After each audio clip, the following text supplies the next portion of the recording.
آپ کون سے شیخ عبد القادر جیلانی ہیں کہ آپ نگاہ مار کے یہ کچھ کر لیں؟ ہاں تو اور کیا، گندم کے لیے انبیاء، ان کی اولادیں. اور یہ تو ہمیں سکھاتے ہیں کہ جی بڑے سے بڑا غوث قطب ابدال کسی صحابی کے پاؤں کی خاک بلکہ گھوڑے کے قدموں کی خاک نہیں ہے. تو قرآن میں تو کچھ اور ہی مل رہا ہے. اب بڑی فاقے آ رہے ہیں کہ کیا کریں. ان کا ٹھیک ہے، بس دوسرا بھی اب دیتا ہوں. اور پھر اس میں انہوں نے ایک جملہ بولا کہ قریب ہے کہ اللہ تعالیٰ مجھے میرا یوسف بھی واپس کر دے. انہیں پتا چل گیا کہ ابھی بھی میری آزمائش باقی ہے. میں نے یوسف کو بنیامین میں تلاش کرنا شروع کر دیا تھا، ابھی بھی وہ والی کامل توحید جو اللہ کو ریکوائرڈ ہے نا، جو پیغمبر سے ریکوائرڈ ہے، ایکسٹرا آرڈنری، والذین آمنوا اشد حبا للہ، اس کا بھی اعلیٰ ترین درجہ. تو انہوں نے کہا بہرحال مجھ سے پکا عہد کرو کہ اس بھائی کو واپس لے کے آؤ گے یہاں تک کہ سارے قتل ہو جاؤ، پھر تو معافی ہے، ادروائز تم لوگ زندہ واپس آئے اور اس کو نہ لائے میں تمہیں معاف نہیں کروں گا. ان کا جی ابا جی عہد کرتے ہیں جی، میں فکر ہو جائے آپ، ایسے ہی ہوگا. لے گئے. اب وہاں تو یوسف علیہ السلام نے پلان کیا تھا. جاتے ہی انہوں نے بنیامین کو تو اپنے پاس بلا کے کہا کہ میں تیرا وہ گم شدہ بھائی یوسف ہوں، بلکہ ان کی نظر میں تو وہ سمجھ لیں فوت ہی ہو چکے تھے. اور کہا کہ اپنے بھائیوں کو نہیں بتانا تم نے، میں ایک طریقے سے تمہیں یہاں روکوں گا کیونکہ بادشاہ کے قانون میں تمہیں روک نہیں سکتا. تو اس کے لیے قرآن میں الفاظ ہیں کذالک کدنا لی یوسف، ہم نے یوسف کو یہ تدبیر سکھائی تھی، یہ ایک ہیلا سکھایا کہ وہ بادشاہ کا ایک قیمتی پیالہ تھا جو بنیامین کے سامان میں انہوں نے واپسی پہ رکھوا دیا، اور جب وہ واپس جانے لگے تو پیچھے سے آواز لگائی گئی قافلے والوں تم چور ہو. اور یوسف علیہ السلام کو پتا تھا کہ بنی اسرائیل میں چوری کی سزا یہ ہے کہ وہ شخص پھر غلام بن جاتا ہے جس کی اس نے چوری کی ہوتی ہے. ان کا بتاؤ اگر کوئی چور نکلا، ان کا جی جس کے سامان میں نکلا وہ آپ رکھیں اس بندے کو. تو انہوں نے مختلف جگہ سے شروع کیا، بنیامین سے سٹارٹ نہیں کیا ورنہ تو پلان ڈسکلوز ہو جاتا. الٹیمیٹلی بنیامین کے سامان میں سے نکلا. تو انہوں نے کہا ہاں اس کا بھائی بھی اسی طرح چور تھا، اندازہ کریں ہر جگہ وہ ٹھونگ مار دے سن نال. تو اچھا یہ پھر ایران والوں نے اس فلم میں کھولا ہے کہ وہ کس چوری کی طرف اشارہ کر رہے تھے. وہ یوسف علیہ السلام سے ان کی پھوپھی بڑی محبت کرتی تھی، وہ لے گئی تھی اور وہ ان کو اپنے پاس رکھنا چاہتی تھی. تو انہوں نے کہا کہ میرا فلاں قیمتی کپڑا جو ہے وہ چوری ہو گیا، حالانکہ وہ چوری نہیں ہوا تھا. اور وہ یوسف علیہ السلام کے سامان سے انہوں نے ریٹریو کیا، اور اس کے بدلے میں یعقوب علیہ السلام کو کچھ عرصہ اپنے اس بیٹے کو اپنی بہن کے پاس چھوڑنا پڑا. تو یہ ان کو کلک کر گیا آئیڈیا، یہی والا آئیڈیا انہوں نے اپنے بھائیوں کے اوپر بھی اپلائی کیا. اور ان کے بھائیوں کا بھی اشارہ اسی طرف تھا کہ اس نے تو بچپن میں اس کا بڑا بھائی بھی چور تھا، حالانکہ اس نے چوری نہیں کی ہوئی تھی، نہ ادھر چوری والا معاملہ تھا. بہرحال ان میں سے ایک بھائی نے کہا بھائی میں تو اب واپس نہیں جاؤں گا، میں تو ابے سے عہد کر کے آیا ہوں کہ بھائی میں تو اپنے بھائی کی یاد میں ادھر ہی رہوں گا جب تک کہ کوئی معاملہ نہ ہو. تم لوگ جاؤ نا ذرا اور جا کے ابا جی کو ساری صورتحال بتاؤ، اور بتاؤ کہ تمہارا یہ بیٹا چور نکلا ہے اور ہم لاکھ قسمیں کھائیں آپ نے ماننا نہیں ہے. تو وہ چلے گئے واپس. پھر حضرت یعقوب علیہ السلام نے ایک خط روانہ کیا، ریکویسٹ بھیجی عزیز مصر کو. انہیں تو نہیں پتا تھا کہ ان کا بیٹا ہی ہے، اور وہ بڑے دردناک انداز میں انہوں نے اس فلم میں فلمایا. الٹیمیٹلی جب وہ اگلی دفعہ واپس آئے، ان کا ہمارے ابا جی تو پہلے ہی نابینا ہو چکے ہیں، اب یہ دو جدائیاں کیسے برداشت کریں گے، آپ رحم کریں، ہم پہ ترس کھائیں. پھر یوسف علیہ السلام نے کہا کہ تمہیں یہ ساری باتیں اس وقت نہیں یاد آئی، تمہیں یاد نہیں تم نے اپنے بھائی کے ساتھ کیا کیا تھا. تو وہ جب سٹوری انہوں نے بیان کرنی شروع کی تو انہیں پتا چل گیا کہ یہ وہی یوسف ہے. اس نے پوچھا آپ یوسف ہیں؟ ان کا ہاں، دیکھو اللہ نے مجھے کیا کچھ عطا کیا ہے. اور انہوں نے کہا کہ ہمیں معاف کر دیں. انہوں نے کہا لا تثریب علیکم اليوم، آج کوئی گرفت نہیں ہے. شیطان نے یہ ہمارے درمیان جدائی ڈالی تھی، کیونکہ اتنے بڑے منصب تک پہنچنے کے لیے تکلیف بھی تو کاٹنی پڑتی ہے نا. حسین بننا کوئی سوکھا تو نہیں ہے، جنتی نوجوانوں کا سردار بننا ہے تو پھر قربانی تو دینی پڑے گی. اور انبیاء کو یہ پتا ہوتا ہے کہ قربانی سے گزر کے ہی آپ مقام حاصل کرتے ہیں. انہوں نے کہا کہ یہ میری قمیض لے جاؤ، اللہ تعالیٰ نے وحی کے ذریعے مجھے بتائی ہے یہ بات، جا کے میرے والد کی آنکھوں پہ ملو، اللہ تعالیٰ ان کی بینائی کو واپس کرے گا. اور یوں وہاں سے ایک قاصد نکلا وہ کرتا لے کے یوسف علیہ السلام کا. قرآن کے الفاظ ہیں, حضرت یعقوب علیہ السلام کہتے ہیں کہ اگر تم مجھے مفند نہ سمجھو, وہی المہند اور المفند قرآن میں الفاظ ہیں یہ, یعنی یہ نہ سمجھو کہ میرا دماغ سٹیا گیا ہے, تو مجھے تو یوسف کی خوشبو آ رہی ہے. اچھا, یوسف کی خوشبو اس وقت نہیں آئی جب وہ بک کے جا رہے تھے, کیونکہ اللہ تعالیٰ نے پردہ ڈالا تھا. ادھر اللہ نے یوسف کی خوشبو بہرحال وہی بشارت لے کے آیا, آنکھوں کو لگائی, بینائی واپس آ گئی, اور ساتھ خط آیا کہ اب آپ واپس آئیں, یہاں پہ میرے پاس آ جائیں اور بنی اسرائیل کو شفٹ کریں. وہ سارے ود فیملی وہاں شفٹ ہوئے. وہاں یوسف علیہ السلام آل نال تھے, انہوں نے ایک قطع زمین ان کو دیا, اور یوں بنی اسرائیل وہاں پہ آباد ہو گئے. اور پھر حکومتی لیول پہ رہے یہاں تک کہ وہاں پہ ایک نیشنل موومنٹ غالب آئی اور ان کو غلام بنا لیا گیا, جو کسی زمانے میں بادشاہت انجوائے کر رہے تھے. اور پھر ان غلاموں میں اللہ تعالیٰ نے حضرت موسیٰ علیہ السلام کو مبعوث کیا اور فرعونیوں سے نجات دلوائی, ایک منجی اور ہادی بنا کے. اور پھر وہ جاتے ہوئے المستدل الحاکم میں آتا ہے, یوسف علیہ السلام نے وصیت کی تھی کہ جب کبھی بنی اسرائیل یہاں سے شفٹ ہو تو میری لاش بھی لے جانی ہے. پھر وہ لاش بھی لے گئے, اس پہ میری تفصیلی ویڈیو ریکارڈ ہے, آپ یوٹیوب پہ دیکھ سکتے ہیں. یہ پورے کا پورا ایک معاملہ تھا. اور پھر وہ آخر میں وہی ہوا کہ سجدہ تعظیمی کیا یوسف علیہ السلام کو ان کے بھائیوں نے اور ماں باپ نے. ان زمانوں میں سجدہ تعظیمی جائز تھا, جس طرح کہ آدم علیہ السلام کو فرشتوں نے کیا. اس امت میں حرام ہو گیا. ابو داؤد میں اور ترمذی میں حدیث ہے کہ اگر میں سجدہ تعظیمی جائز سمجھتا تو بیویوں سے کہتا کہ اپنے خامدوں کو کریں اس حق کے سبب. ابو داؤد میں تو الفاظ ہیں, ایک صحابی نے حضور کو سجدہ کیا, آپ نے فرمایا سر اٹھا کیا کر رہے ہیں, جب میں فوت ہو جاؤں گا تو میری قبر سے گزرو گے تو کیا مجھے سجدہ کرو گے؟ انہوں نے کہا نہیں یا رسول اللہ. فرمایا مجھے کیوں سجدہ کر رہے ہو؟ اگر میں سجدہ جائز سمجھتا تو بیویوں سے کہتا کہ اپنے خامدوں کو کریں. اور یہ سجدہ تعظیمی, سجدہ عبادت ہمیشہ سے اللہ کے لیے رہا ہے. جبرائیل علیہ السلام نے حضرت آدم کو سجدہ عبادت نہیں کیا, سجدہ تعظیمی تھا. ان زمانوں میں ٹو باؤ ڈاؤن بھی ہوتا تھا, جھکا بھی جاتا تھا. ہمارے نبی علیہ السلام پر اللہ تعالیٰ نے جو ختم نبوت فرمائی تو توحید بھی ایسی کامل کی ہے کہ اب یہ سب کے سب معاملات ختم. ختم نبوت کی برکت سے کشف, الہام, یہ سب کچھ ختم غیر نبی کے اوپر, سوائے بخاری مسلم میں مبشرات, وہ بھی خواب. وہ اللہ کی طرف سے بھی ہو سکتے ہیں, شیطان کی طرف سے بھی ہو سکتے ہیں, نفس کی طرف سے. وہ تو وقت پورا ہوگا تو پتہ چلے گا یہ سچا ہے یا جھوٹا ہے. باقی نبی علیہ السلام نے کہا اب یہ نبوت کی خبریں ختم ہو چکی.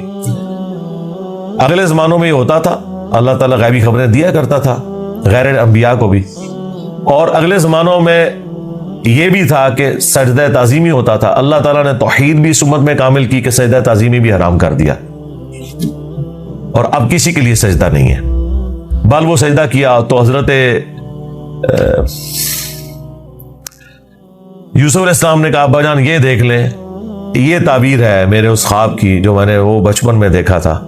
سرکار وہ خواب بڑا دیکھا ہے, وہ تعبیر ہوندے اس کا مزہ لوٹنے کے لیے 40 سال کی مشقت, جدائی, وہ بڑی تکلیف دہ چیز ہے. وہ جو آخری سین انہوں نے فلمائے ہیں نا, یعقوب علیہ السلام اور یوسف علیہ السلام کی جو ملاقات والا سین ہے, وہ بندہ دیکھ نہیں سکتا. اس زمانے میں انہوں نے پہنچا دیا جی, جو ایران والوں نے وہ ڈرامہ سیریل بنائی ہے 45 اقساط کے اندر. بہرحال الٹیمیٹلی اللہ تعالیٰ نے اس سے نبی علیہ السلام کو بھی بتایا کہ اگر آپ اس تکلیف سے گزر رہے ہیں نا, تو یوسف علیہ السلام نے بھی تکلیف کاٹی. ہمارے نبی کی تکلیف پھر اس لیول پہ نہیں گئی, اللہ تعالیٰ نے 8 سال کے اندر ہی فتح مکہ کروا دیا. لیکن بہرحال انبیاء کو کیسی کیسی تکلیف اٹھانی پڑتی ہیں. یہ واقعات سننے میں بڑے انٹرسٹنگ تو فیل ہو رہے ہیں, لیکن جب آپ وہ فلم دیکھیں گے نا تو آپ کو اندازہ ہوگا کہ جس پہ یہ گزر رہی تھی اس کے لیے کتنی تکلیف دہ چیز تھی. ایک ایک لمحے پہ تکلیف جوڑی ہوئی تھی, اس کو ہم امیجن بھی نہیں کر سکتے. آج بات کرنا آسان ہے. اللہ تعالیٰ نے انبیاء کرام علیہ السلام کو تکلیف سے گزار کر مرتبہ دینا ہوتا ہے. ہمارے نبی علیہ السلام کو بھی اللہ تعالیٰ نے اتنا جو اعلیٰ مقام عطا فرمایا تو اس کے اگینسٹ پھر انہیں تکلیف بھی برداشت کرنی پڑی.